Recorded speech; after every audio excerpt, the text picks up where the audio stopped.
Setiap negara mempunyai keunikan dan keindahan semula jadinya yang tersendiri. Disebabkan keunikannya membuka ramai pelancong berminat untuk melancong ke negara tersebut. Begitu juga di negara Thailand yang mempunyai keindahan dan jumlah pelancong yang ramai setiap tahun. Thailand mempunyai satu keunikan dan menjadi daya tarikan kepada pelancong luar dengan kewujudan Hin Sam Wan atau Three Wheel Rock. Three Wheel Rock adalah salah satu tempat yang menakjubkan dan tidak diketahui oleh ramai pelancong. Bagi yang pernah berkunjung, mereka dapat melihat keindahan dari sudut pandang atas, iaitu di Pantai Mekong, Gunung Pakading di Laos dan hutan Phu Hoa dari tebing batu yang sangat tinggi.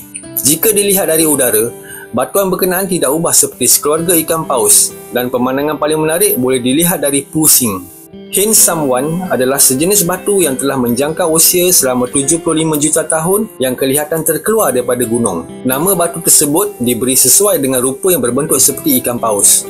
Batu yang kelihatan seperti ikan paus ini sangat menakjubkan kepada penduduk di Thailand dan pelancong luar kerana mereka boleh menikmati keindahan alam semula jadi dan menerokai pemandangan di kawasan hutan dengan penuh tenang dan aman. Jika anda memilih untuk melancong di kawasan ini, pelancong perlu berjalan dari 9 laluan yang berbeza. Semasa anda berjalan, anda akan menjumpai air terjun, pelbagai jenis haiwan dan tumbuhan semula jadi serta keindahan yang memberi ketenangan sepanjang perjalanan di kawasan itu. Selain itu, anda juga berpeluang untuk melihat matahari terbenam pada sebelah petang. Semestinya ia satu pengalaman yang menakjubkan kerana anda seperti berada di atas ikan paus. Melihat kejadian tersebut, walhal anda sebenarnya berada di atas batu yang besar. Sehingga kini, batu gergasi mirip dengan ikan paus ini dilindungi oleh kerajaan Thailand dan menjadi khazanah kepada negara mereka.